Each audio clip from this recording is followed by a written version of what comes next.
My CEO boyfriend had threatened to break up with me 99 times.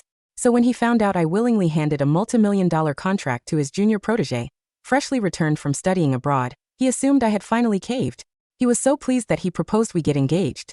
But the moment she caught wind of it, she lost it. She skipped the contract signing, stopped showing up to work, and threatened to resign. My boyfriend, who had always doted on her, completely panicked. He promoted her on the spot, then used a business trip as an excuse to cancel our engagement plans and flew to another city to throw her a lavish engagement ceremony instead. When he came back, he brushed it off like it was nothing. It was just a ceremony. It's not like we're actually married. Why are you being so dramatic about it? Anya's a top-tier talent with an overseas education. I did this for the company, for our future. You're going to be my wife, so I'd think you of all people would understand. I gripped my phone, staring at the photo she had just posted online. 2 matching engagement rings sat front and center, his and hers. I did not argue. I just nodded. He lit up, convinced I had finally come around. He promised to throw me an even bigger ceremony once he was back from his trip. What he did not know was that I had already submitted my resignation. The moment he agreed to hold an engagement ceremony with another woman, I was done. I listened to my boyfriend, Kyle Wyatt, make yet another promise. As usual, I did not argue. My thumb scrolled idly through social media while his dismissive voice droned through the phone. Sally, you have no idea how hard it is to recruit real talent these days. Someone like Anya, with her overseas credentials, is 1 in 1,000. The company needs people like her to keep growing. You're the one who's always telling me I should use every tool at my disposal to retain top talent, right? All I did was hold an engagement ceremony with Anya.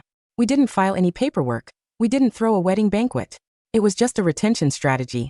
You're reading way too much into it. Besides, I'm not just her boss. I'm her senior from school. Professionally and personally.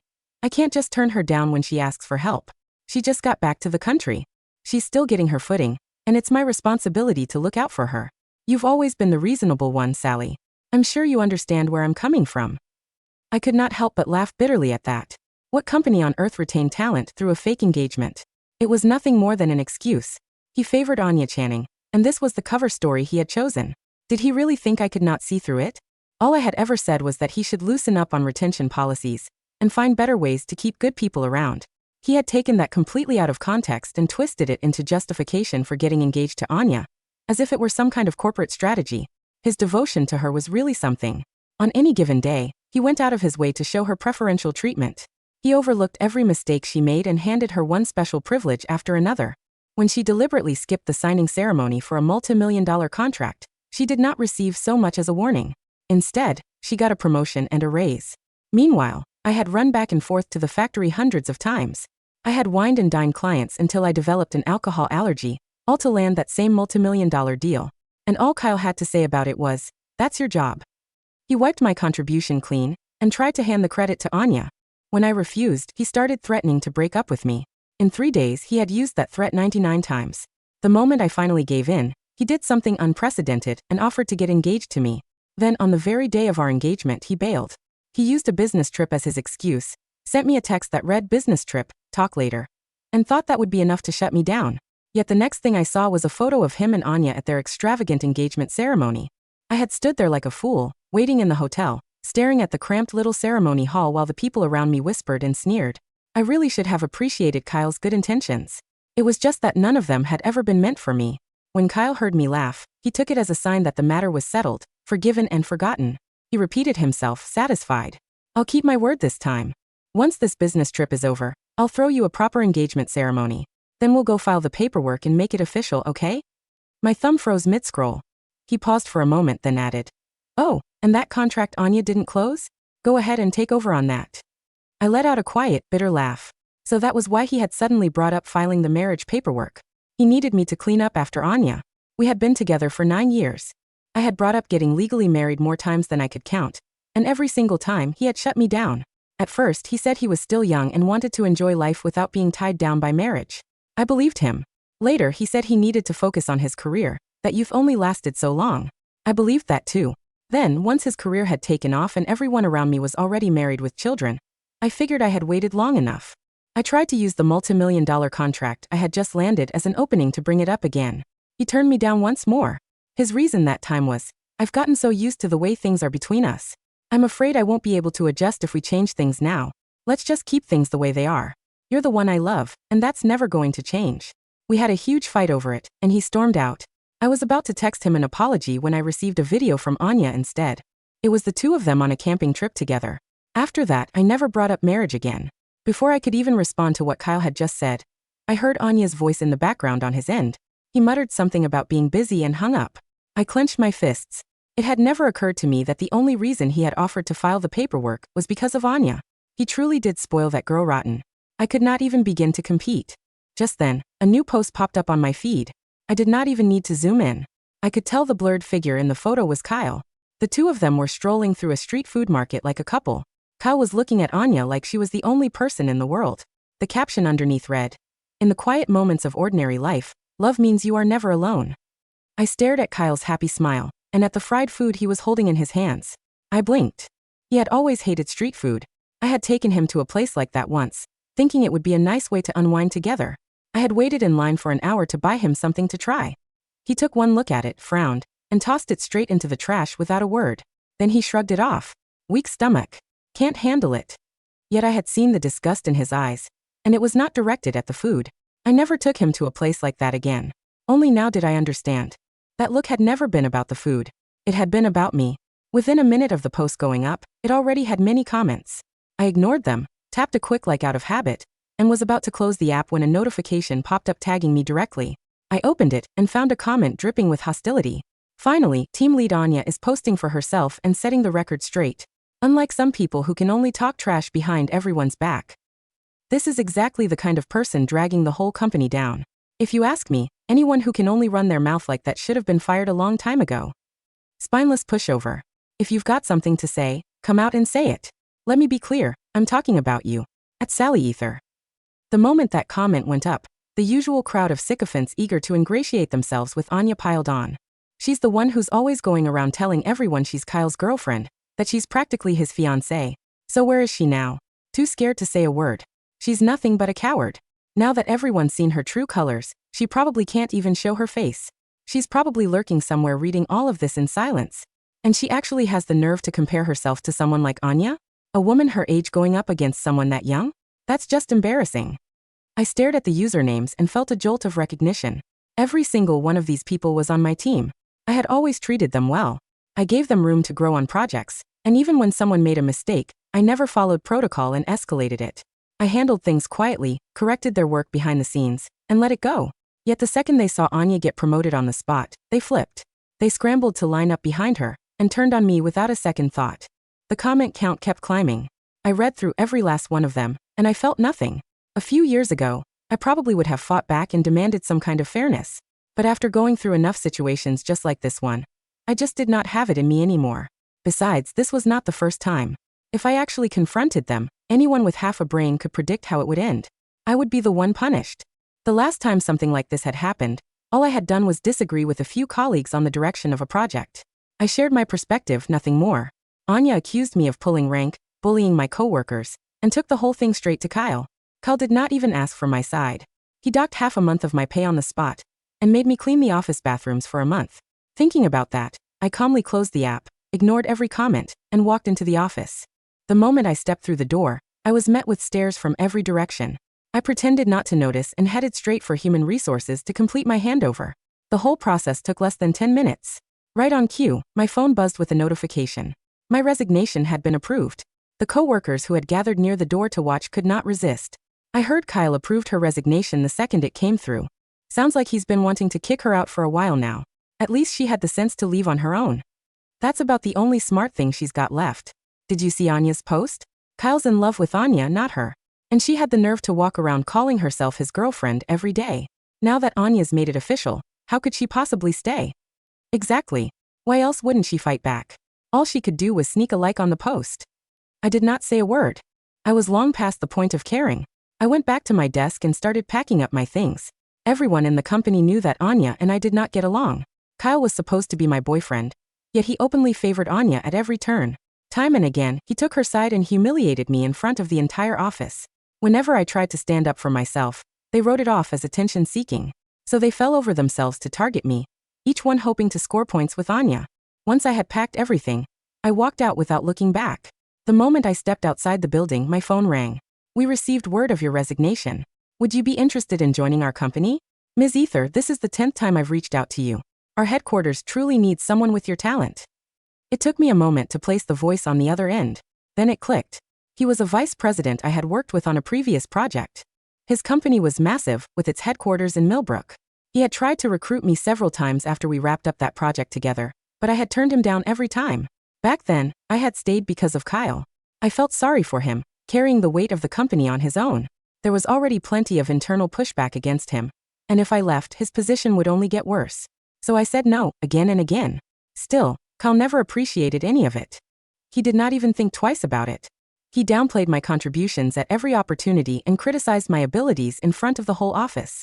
Yet if I were truly as incompetent as he made me out to be, the company would never have made it this far.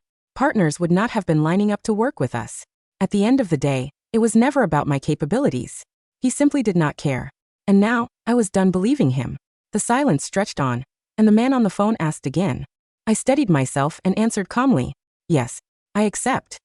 We exchanged a few more words, settled on a start date, and I hung up. Then I hailed a cab and went home. I pushed open the front door and went straight upstairs to pack. I was moving out. If I was going to end things, there was no point dragging it out. Packing did not take long.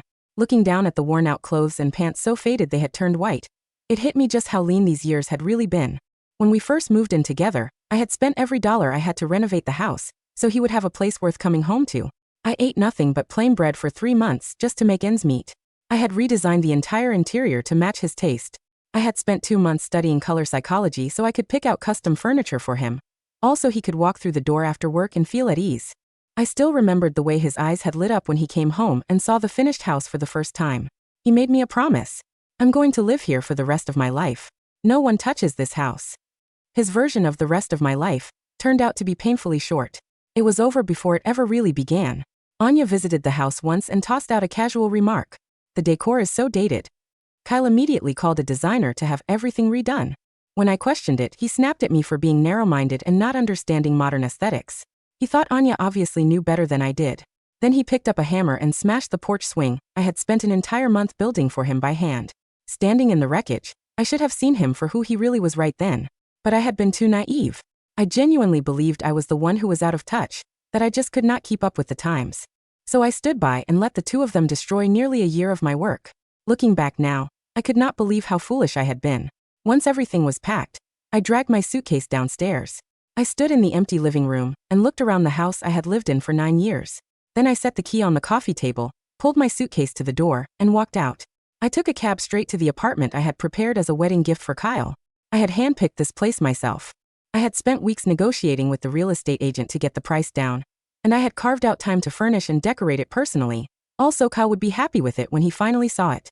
The deed had only just come through. I had been about to transfer it into Kyle's name as a symbol of our marriage. But before I could even get the words out, Anya sent me a video of their engagement ceremony. The venue was extravagant.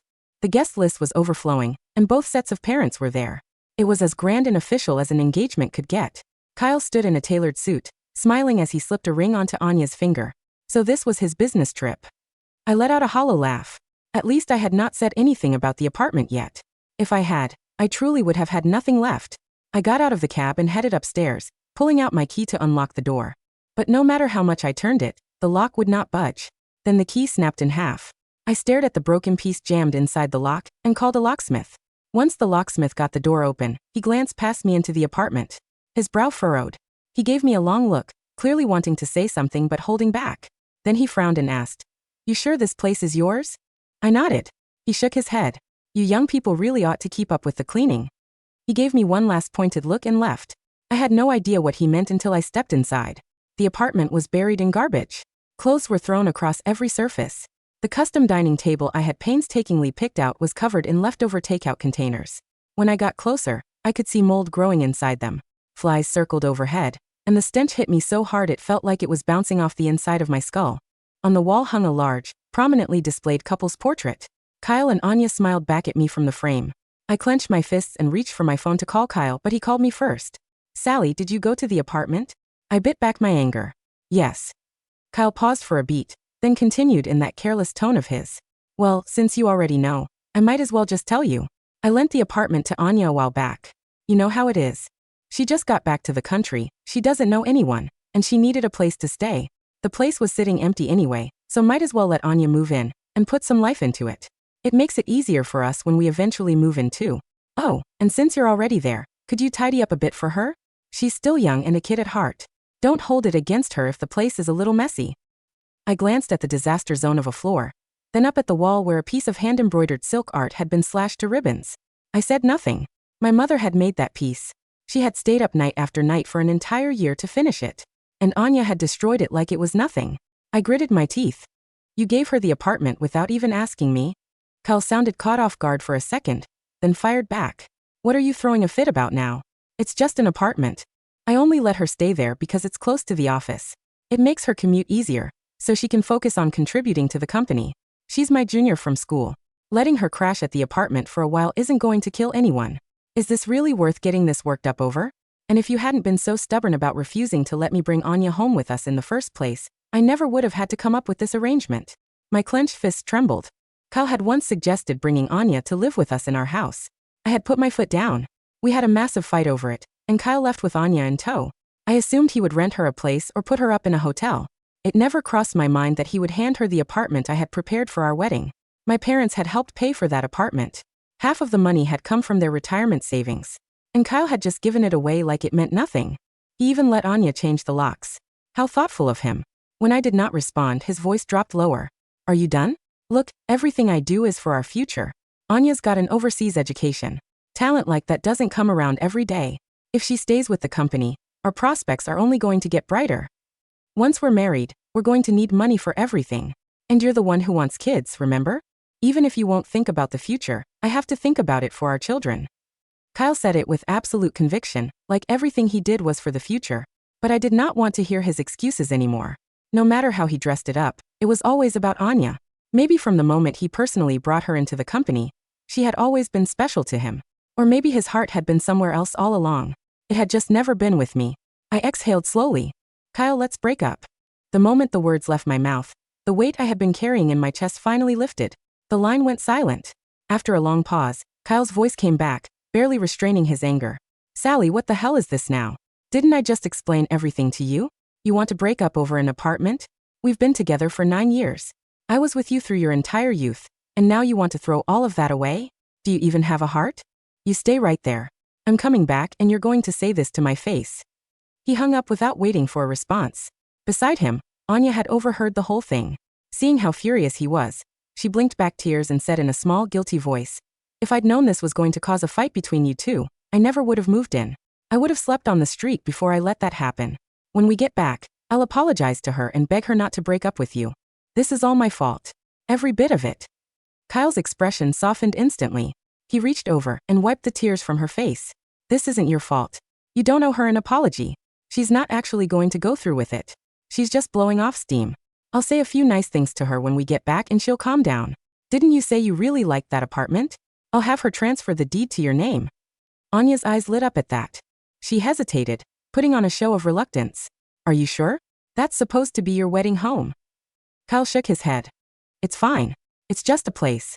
We're not short on apartments. Come on. Let's head back now and have her take care of the paperwork. I stared at the screen as the call disconnected. The second half of what I had wanted to say was still lodged in my throat. I mean it. I laughed bitterly at myself. All these years, he had always been like this. He never considered how I felt. Everything revolved around what he wanted. I had gotten used to it a long time ago. I took the ruined silk embroidery off the wall and placed it carefully inside my suitcase, then called a cleaning service to take care of the apartment. I threw every last one of Anya's belongings into the trash. Then I called a real estate agent and listed the apartment for sale. If we were over, I had no use for a wedding home. It was a shame though. It was a beautiful place, and I had poured so much of myself into it. Fortunately, the location was prime and the market was hot. It did not take long before a buyer came by to view it. They looked the place over once and made a decision on the spot. The paperwork was processed immediately. Once everything was settled, I booked a plane ticket. I handed the freshly cut keys to the buyer, grabbed my suitcase, and headed for the airport. I boarded the next flight to Millbrook. The tires of Kyle's Audi hissed against the wet asphalt as he pulled into the underground parking lot of the West District high-rise. Beside him, Anya was carefully dabbing at her eyes with a lace handkerchief. Though her cheeks remained perfectly dry, her voice was a fragile, high-pitched thread. Kyle, I'm really so scared. What if Sally is still angry? What if she Refuses to sign the transfer papers? I didn't mean to cause a rift between you. 2. If I had known she would be this petty about a simple apartment, I would have stayed in a hotel. Kyle adjusted his cuffs, his jaw set in a hard, confident line. Don't worry about it, Anya. Sally has been with me for 9 years. She doesn't have the courage to actually leave. She's just throwing a tantrum because she wants my attention. Once I show her the proposal drafts for our secondary ceremony, she'll fall right back into line. She'll sign the deed over to you by tonight. He took her hand, giving it a reassuring squeeze as they boarded the elevator. When the doors slid open on the 22nd floor, Kyle walked down the corridor with his usual brisk, commanding stride. He reached into his pocket, pulled out his brass key, and slid it into the lock of Unit 2204. It wouldn't turn. Kyle frowned, jiggling the handle. The key felt loose, sliding in and out of the keyhole without catching any of the internal pins. What's wrong? Anya asked, her brow furrowing. Did she lock it from the inside? No, Kyle muttered, his voice tightening. The entire cylinder has been replaced. Before he could pull out his phone to call the building's property management office, the heavy oak door clicked and swung inward. A tall, middle-aged man in a gray linen shirt stood in the entryway, a cup of coffee in his hand. Behind him, the dirty takeout containers, the scattered clothes, and the lingering stench of moldy food were entirely gone. The apartment smelled sharply of fresh paint, wood polish, and lemon oil. Kyle froze, his hand still holding his key ring. Who are you? What are you doing in my apartment? The man took a slow sip of his coffee, looking at Kyle and Anya with a mixture of confusion and immediate irritation. Your apartment? I bought this place yesterday from a Miss Sally Ether. The cash transfer cleared the municipal registry at 9 this morning. I'm the new owner. Bought it? Anya's voice reached a screeching, hysterical pitch that made the new owner wince. That's impossible. This is my apartment. Kyle promised it to me. Where are my things? My clothes from Paris. My bags. The owner pointed a thumb over his shoulder toward the service elevator. The seller cleared out every personal item by 10 last night. She left a note for the building cleaners to dispose of any remaining garbage left in the closets. If you're looking for your things, I suggest you check the municipal waste dumpsters in the alleyway. The dumpsters. Anya let out a primal, agonizing shriek. She let go of Kyle's arm and sprinted toward the service elevators, her high heels clicking frantically on the tile. Kyle stood in the quiet hallway, his face turning from pale to a deep, suffocating purple. He pulled out his phone, his fingers shaking so violently he almost dropped it, and dialed my number. The number you have dialed is currently switched off or out of coverage. Please try again later. By the time Kyle returned to the Wyatt Group headquarters, the office was in absolute chaos. He didn't even take off his coat before marching straight to the Human Resources department. He slammed his fist onto the reception desk, making the administrative assistant jump. Jerry, where is Sally's resignation file? Kyle roared, his slate gray eyes bloodshot. I told you to hold it. Why does the system show it was approved? Jerry, the HR manager, slowly looked up from his monitor. He looked at Kyle not with the usual deference and respect, but with a cold, almost clinical pity. Mr. Wyatt, Jerry said, sliding a printed document across the desk. Sally submitted her resignation through the executive portal on Monday morning. According to our corporate bylaws, because you failed to flag or dispute the submission within 48 hours, the system processed it automatically at midnight. She is no longer an employee of the Wyatt Group. Then hire her back. Kyle snapped. Call her. Tell her I'm offering her the director position. Tell her she can have whatever salary she wants. She's blocked our corporate number, Mr. Wyatt, Jerry said flatly. And even if she hadn't, I don't think she'd be interested. My assistant saw her boarding a flight to Millbrook this morning. The Vance Group's executive recruiter was waiting for her at the gate. The Vance Group, the largest logistics conglomerate in the region, a multi-billion-dollar empire. That made the Wyatt Group look like a local corner store. Kyle's chest tightened, a sudden, sharp pressure making it difficult to draw a full breath. Mr. Wyatt, his secretary, a young man who had replaced me, ran into the room, his face pale. The signing ceremony for the Sterling account. Mr. Sterling's representatives are in the main conference room. They're asking why team lead Anya is representing us instead of Sally. Kyle tried to regain his composure, adjusting his cuffs. Tell them Anya is the main contributor to the project. She has the overseas credentials. They don't care about her credentials, sir, the secretary interrupted, his voice shaking. Mr. Sterling's legal counsel just looked over Anya's revised logistics plan. They said the calculations are completely wrong. They said she copied the templates from a completely different industry, and that if we use This plan, their cargo will be stuck in port for 3 weeks. Kyle pushed past him and strode down the hall to the conference room. Through the glass partition, he could see Anya sitting at the table, her eyes red, her shoulders shaking as she sobbed into a tissue, while 3 of Mr.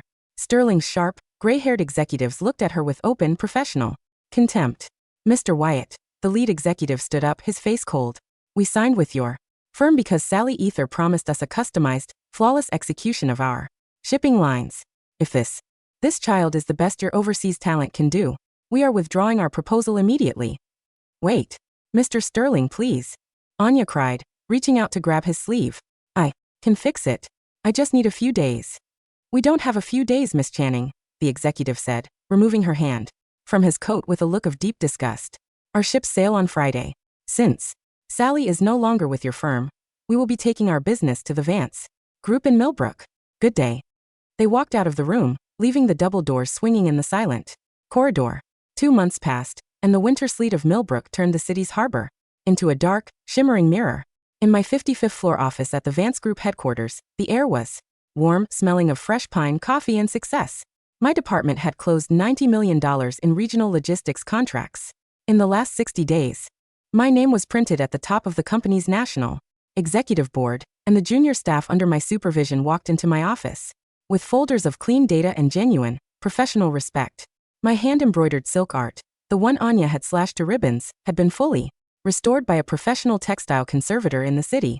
It now hung on the main wall behind my desk, its gold and silver threads catching the morning sun. My phone buzzed on the mahogany desk.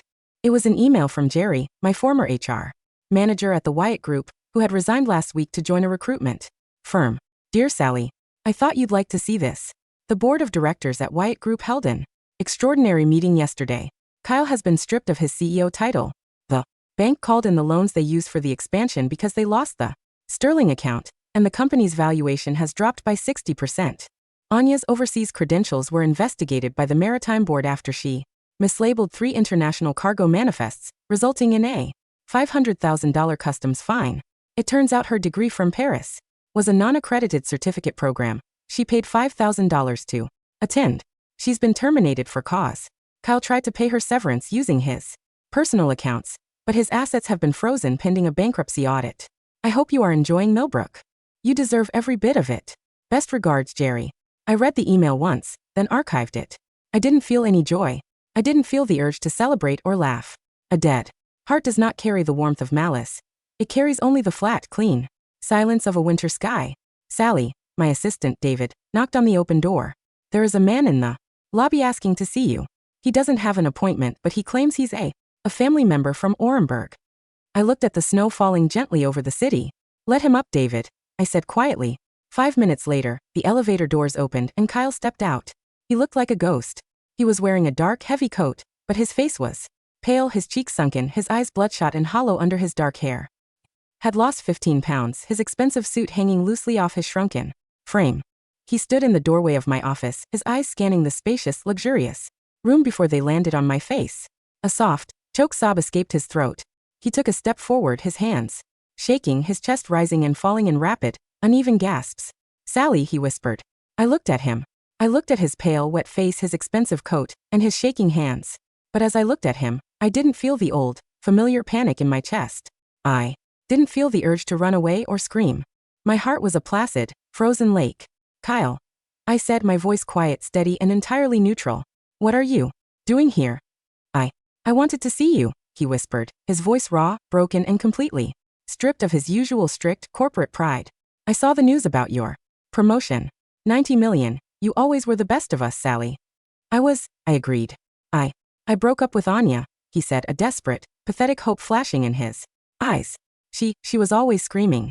She wanted money I didn't have. She didn't care about my career. She didn't care about anything. He reached out, his hand hovering in the empty air between us. I still have the ring, Sally. I had it resized. It's your size now. We can start over. I'll leave Orenburg. We can go somewhere else, where no one knows us. I looked at his hand, then at his face. I didn't feel any anger. I didn't feel any pain, or triumph, or hatred. The man who had spent 9 years threatening to break up with me. The man who had let another woman lock me out of my own wedding home. And the man who had let me stand in the cold dark while he bought drinks for another woman was now Nothing more than a stranger. I don't need a ring, Kyle, I said, my voice carrying the quiet, cool peace of the river night. And I don't need your explanations. Sally, please. My name is Director Ether, I said, stepping past him toward the warm, brightly lit boardroom. And my meeting is starting. Have a good life, Kyle. I walked through the double doors, the glass closing behind me with a silent, satisfying click, shutting out his voice, his regrets, and his shadow forever. The spring in Millbrook arrived with a brilliant, golden clarity. My department had completed the grand transition of the national shipping line. The opening ceremony attended by the country's most respected maritime leaders and corporate executives. I stood near the grand entrance of the harbor pavilion, wearing a simple white silk dress, my hair loose around my shoulders, my skin glowing under the warm lights. A handsome, quiet man named Dr. Marcus Thorne, a research scientist from the local university, walked up to me, a glass of champagne in his hand. He had a warm, gentle smile, his eyes filled with a quiet, respectful admiration. Congratulations on the opening, Sally, he said, his voice deep and warm. The logistics network is magnificent. Thank you, Marcus, I smiled. He reached out, his hand gently, tentatively wrapping around my palm to shake. My hand was warm, dry, and entirely steady. I closed my eyes, letting the sensation from my fingertips transmit his inner world into my brain. In my mind, there was a quiet, sunlit library filled with books and green plants. Near the window sat a woman in a white dress, sketching. It was me. But this time, I didn't pull my hand back. I didn't feel the cold panic or the urge to run away. I opened my eyes, looked into his honest, warm eyes, and squeezed his hand back, letting his warmth fill my palm. The red carpet was behind me, the corporate wars were over, and the man who had proposed to me for an inheritance was gone, leaving only the quiet, beautiful dawn of a life that was finally, truly mine. I took a deep, clean breath and walked into the warm light of my future.